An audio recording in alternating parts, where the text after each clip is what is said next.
Hello student, कैसे हैं आप सब लोग। आई होप आप सब लोग ठीक होंगे। आज हम क्लास 8 का चैप्टर फर्स्ट का पार्ट 3 करेंगे। कर्नाटक का प्रथम युद्ध 1946 से 1948।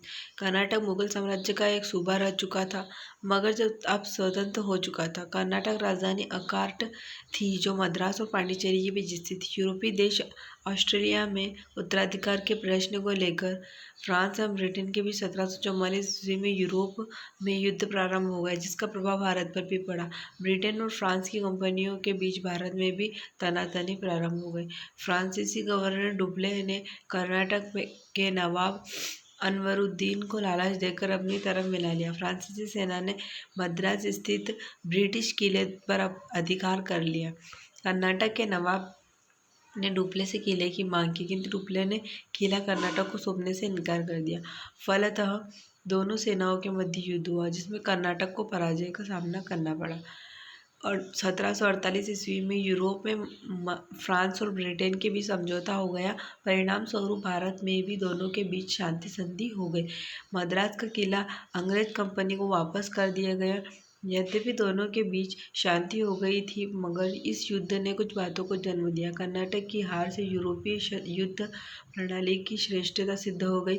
यूरोपीय कंपनियों को यह बात समझ में आ गई कि भारतीय राज्यों की आंतरिक राजनीति में हस्तक्षेप करके उन्हें अपने प्रभुत्व में वृद्धि की जा सकती है। इस युद्ध ने दोनों कंपनियों की पारंपरिक प्रतिद्वंद्विता प्रतिशत द्वेष में और अधिक कर दी। कर्नाटक का युद्ध अर्थात 1748 से 1754 ईस्वी।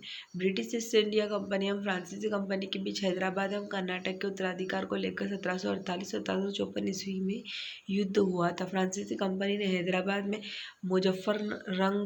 मुजफ्फरजंग को और कर्नाटक में चांदा साहब को शासक बना दिया।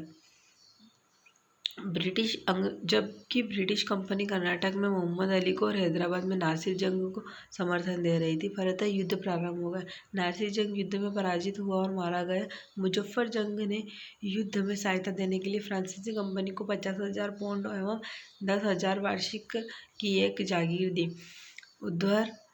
उधर क्लाइव के नेतृत्व में ब्रिटिश सेना ने अकार्ट का घेरा डाल दिया। चांदा साहब युद्ध में मारा गया। संपूर्ण कर्नाटक में ब्रिटिश कंपनी का अधिकार हो गया। इस प्रकार कर्नाटक में अंग्रेजों और हैदराबाद में फ्रांसीसी कंपनी के प्रभुत्व में वृद्धि हो गई। हैदराबाद की रक्षा के नाम पर फ्रांसीसी कंपनी ने एक सेना वहां खरीद ली, जिसका खर्च हैदराबाद को ही देना था। इस प्रकार भारतीय राज्यों से सेना का खर्च लेकर उनकी सुरक्षा के नाम पर उनके ऊपर नियंत्रण रखने का एक नया तरीका सामने आया। कर्नाटक का युद्ध 1756 से 1747 ईस्वी। यूरोप में फ्रांस और ब्रिटेन के बीच 7 वर्षीय युद्ध का प्रारंभ हो गया। फलतः भारत में भी उनके मध्य युद्ध प्रारंभ हो गया। जनवरी 1760 में वाडिवश के युद्ध में फ्रांसीसी पराजित हुए। युद्ध में अंग्रेज कंपनी को विजय मिली। कर्नाटक पर तो उनका अधिकार था ही, हैदराबाद से भी फ्रांसीसियों को निकाल दिया गया। भारत में फ्रांसीसी कंपनी के प्रभुत्व वाले समस्त क्षेत्र ब्रिटिश कंपनियों के हाथ में आ गए। इस प्रकार भारत में फ्रांसीसी कंपनी की राजनीतिक प्रभुसत्ता प्राप्त करने की महत्वाकांक्षा का अंत हो गया। ब्रिटिश ईस्ट इंडिया कंपनी के सामने संपूर्ण भारत पर प्रभुसत्ता स्थापित करने का द्वार खुल गया। बंगाल में ब्रिटिश सत्ता की स्थापना। अलीवर्दी खां 1740 ईस्वी में बंगाल का नवाब बना। वह योग्य एवं कूटनीतिज्ञ शासक था। वह अंग्रेजों द्वारा की गई कलकत्ता की किलेबंदी को पसंद नहीं करता था। 1756 ईस्वी में अलीवर्दी खां की मृत्यु हो गई। सिराजुद्दौला बंगाल का नवाब बना। वह अलीवर्दी खां की बड़ी पुत्री घसीटी बेगम का पुत्र शौकत जंग स्वयं नवाब बनना चाहता था और उसे दीवान राजवल्लभ का सहयोग प्राप्त था। अलीवर्दी खां का बहनोई एवं सेनापति मीर जाफर भी नवाब बनने का सपना देख रहा था। ये सभी अंग्रेजों के संरक्षण में षड्यंत्रों का जन्म दे रहे थे। बंगाल का नवाब सिराजुद्दौला अंग्रेजों द्वारा की जा रही कलकत्ता की किलेबंदी से अत्यधिक नाराज था। बंगाल में अंग्रेजों द्वारा बिना कर दिए व्यापार किया जा रहा था, जिससे राजकीय खजाने को नुकसान हो रहा था। अंग्रेज नवाब को उचित सम्मान एवं भेंट भी देते थे। अंग्रेजों द्वारा की जा रही उकसाने वाली कार्यवाही से नाराज होकर 4 जून 1756 ईस्वी को नवाब ने कासिम बाजार की फैक्ट्री पर अधिकार कर लिया। अब वह कलकत्ता की तरफ बढ़ा। गवर्नर ड्रेक व्यापारियों, महिलाओं एवं बच्चों के साथ कलकत्ता से भाग गया। 22 जून 1756 ईस्वी को कलकत्ता पर नवाब का अधिकार हो गया। कल अलीनगर की संधि। कलकत्ता के पतन का समाचार सुनकर रॉबर्ट क्लाइव चेन्नई मद्रास से एक सेना लेकर बंगाल पहुंचा। जनवरी 1757 ईस्वी में एक छोटी सी लड़ाई के बाद कलकत्ता पर क्लाइव का अधिकार हो गया। नवाब युद्ध में पराजित हुआ और अलीनगर की संधि द्वारा अंग्रेजों की समस्त मांगों को स्वीकार कर लिया गया। प्लासी का युद्ध 1757।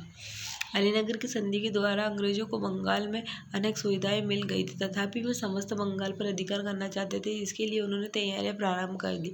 क्लाइव ने फ्रांसीसी बस्ती चंदरनगर पर अधिकार कर लिया और नवाब कुछ नहीं कर सका।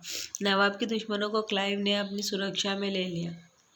क्लाइव ने सेनापति मीर जाफर, राय दुर्लभ, जगत सेठ एवं अमीरचंद के साथ एक गुप्त समझौता कर लिया, जिसके अनुसार सिराजुद्दौला को हटाकर मीर जाफर को बंगाल का नवाब बनाया जाना था। षड्यंत्र की रचना के बाद युद्ध का बहाना खोजा जाने लगा। नवाब पर अलीनगर की संधि भंग करने का आरोप लगाते ही क्लाइव सेना सहित मुर्शिदाबाद के लिए चल पड़ा। 23 जून 1757 ईस्वी को क्लाइव नवाब की सेनाओं के बीच में प्लासी के मैदान में युद्ध हुआ। नवाब के सेनापति मीर जाफर, राय दुर्लभ और यारतलीफ खां चुपचाप युद्ध का नजारा देखते रहे। नवाब पराजित हुआ और उसे मीर जाफर के पुत्र मीरन ने मार डाला। सैनिक दृष्टि से प्लासी के युद्ध का कोई महत्व नहीं था, मगर राजनीतिक एवं आर्थिक दृष्टि से इस युद्ध का अत्यधिक महत्व था। बंगाल का नया नवाब मीर जाफर अंग्रेजों के हाथों से की कठपुतली बनकर रह गया। बंगाल के राजनीतिक जीवन पर अंग्रेजों का अधिकार था। आर्थिक दृष्टि से प्लासी युद्ध के बाद मीर जाफर की लूट प्रारंभ हो गई। मीर जाफर ने लगभग 3 करोड़ रुपए अंग्रेजों को दिए। बंगाल, बिहार एवं उड़ीसा में करयुक्त व्यापार का अधिकार मिला। कंपनी को कलकत्ता के समीप 24 परगना की जिम्मेदारी मिली। कलकत्ता में कंपनी को सिक्के ढालने का अधिकार मिला। इस प्रकार प्लासी के युद्ध में कंपनी को बंगाल की सत्ता सौंप दी गई। उसके बाद आता है बक्सर का युद्ध 1764। तो इससे आगे का हम नेक्स्ट वीडियो में करेंगे। तब तक के लिए take care and good bye.